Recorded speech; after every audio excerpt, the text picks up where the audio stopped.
ప్రకాశం బ్యారేజ్లో బోట్లను బయటకు తీసేందుకు తీవ్ర కసరత్తు చేస్తున్నారు. బోట్లను బయటకు తీసేందుకు కష్టతరం కావడంతో విశాఖ నుంచి మెరైన్ డ్రైవర్స్ రంగంలోకి దిగారు. ప్రకాశ్ రావు నేతృత్వంలో 8 మంది నిపుణుల బృందం ఉదయం నుంచి శ్రమిస్తోంది.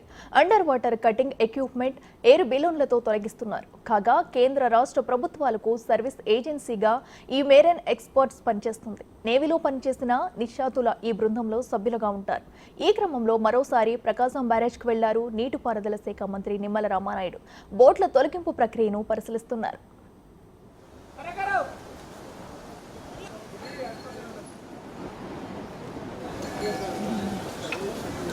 చాలా సందర్భాల్లో ఈ మెరైన్ డ్రైవర్స్ కీలకంగా వ్యవహరించారు. 2008 ఏఓబి బలిమెల ఘటనలో మునిగిపోయిన బోట్లను ఈ మెరైన్ డ్రైవర్స్ టీం బయటకు తీసింది. అలాగే యూపీ నర్మదా నదిలో కూలిపోయిన ఫ్లైట్లను వెలికి తీయడంలో కీలకంగా ఈ టీం పనిచేసింది. కాగా ఇప్పుడు ఈ ప్రకాశం బ్యారేజ్లో బోట్లను బయటకు తీసేందుకు రంగంలోకి దిగింది.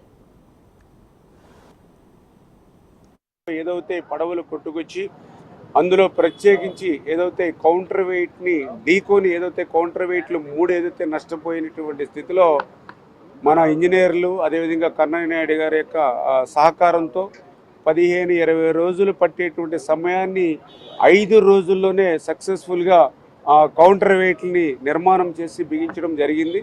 ఎందుకంటే దగ్గర 17 టన్నులు ఉండేటువంటి కౌంటర్ వెయిట్ని వితిన్ డేస్లో మనం చేయగలిగాం. కానీ ఏదైతే వైఎస్ఆర్సీపీ కుట్రల్ని బద్దలు కొట్టడానికి ఛేదించడానికి మాత్రం చాలా సమయం పడుతుంది.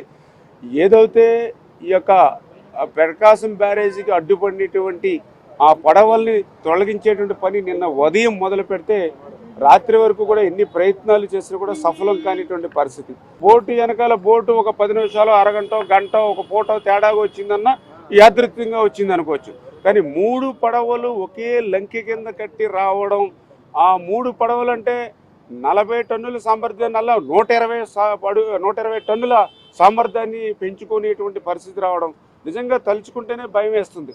ఎందుకంటే ఏదైతే కౌంటర్ వెయిట్ని తాకితేనే కౌంటర్ వెయిట్ 2 ముక్కలైంది. ఈ 120 టన్నుల సామర్థ్యాన్ని పెంచుకునేటువంటి 3 బోట్లు కూడా ఒక్కసారిగా సెంటర్ ఫిల్లర్ని కనుక తగిలి ఉంటే ఈవేళ ఈ బ్యారేజీ మీద మీరు నేను నిల్చుని మాట్లాడుకునే వాళ్ళం కాదు. ఈవేళ క్రింద అంతా కూడా బంగాళాఖాతం వరకు కూడా కలిసిపోయేటువంటి విధంగా ఉండేటువంటి పరిస్థితి ఉండేది.